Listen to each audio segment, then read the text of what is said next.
ಇಲ್ಲ ಗುರುಜಿ, ಕಾಣಿಸ್ತಾ ಇಲ್ಲ. ಸರಿಯಾಗಿ ನೋಡಿ ತಾಯಿ, ಅಲ್ಲೇ ಕೂತಿದೆ ನಿಮ್ಮ ಮಗು.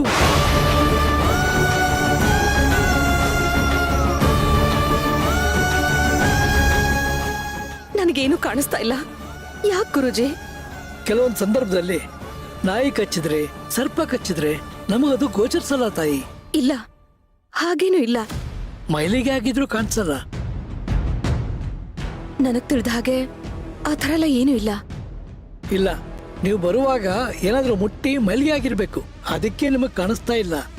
ಇಲ್ಲ ಗುರುಜಿ. ಅದೇ ರೀತಿ ಏನೋ ಆಗಿರುತ್ತೆ, ನಿಮ್ಮ ಗಮನಕ್ಕೆ ಬರದೇ ಇರಬಹುದು. ಹೋಗಿ ತೀರ್ಥಸ್ನಾನ ಮಾಡಿಕೊಂಡು ಶುದ್ಧಿಯಾಗಿ ಮತ್ತೆ ಬನ್ನಿ, ಆಗ ನಿಮ್ಮ ಮಗು ಕಾಣಿಸ್ಬಹುದು ನಿಮ್ಗೆ. ಗುರುಜಿ, ನನ್ ಮಗುಗೆ ಏನಾದ್ರೂ ತೊಂದರೆ ಆಗ್ತಿದ್ಯಾ ಅಂತ ದಯವಿಟ್ಟು ನೀವೇ ನೋಡಿ ಹೇಳ್ತೀರಾ? ತೊಂದರೆ ಆಗಿದೆ ಅಂದ್ರೆ ಆಗಿದೆ, ಇಲ್ಲ ಅಂದ್ರೆ ಇಲ್ಲ. ಏನ್ ಹಾಗಂದ್ರೆ?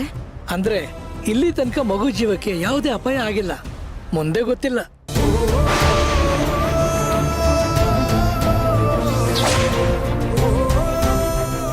ಅಯ್ಯೋ, ದಯವಿಟ್ಟು ಹಾಗೆ ಹೇಳ್ಬಿಡಿ ಗುರುಜಿ, ನನಗ್ ತುಂಬಾ ಭಯ ಆಗುತ್ತೆ. ನಾನ್ ಹೇಳ್ದಾಗ ಮಾಡು ತಾಯಿ, ಎಲ್ಲ ಸರಿ ಹೋಗುತ್ತೆ.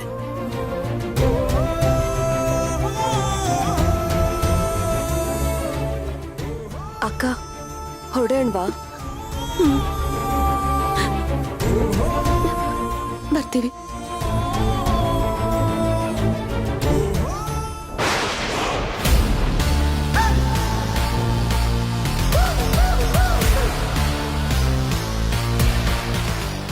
ಇದನ್ ತಗೊಂಡೋಗಿ ಆ ಸೇವಂತಿ ಮುಖದ ಮೇಲೆ ಎರ್ಚು.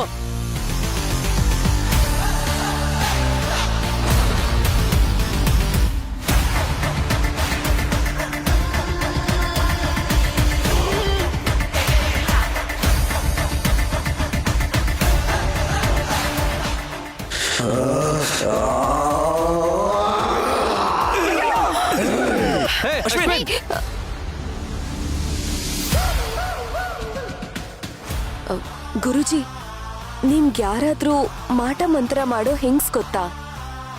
ಸಾಕಷ್ಟು ಜನ ಇದ್ದಾರೆ. ನಿಮಗ್ ಯಾರು ಬೇಕಾಗಿತ್ತು?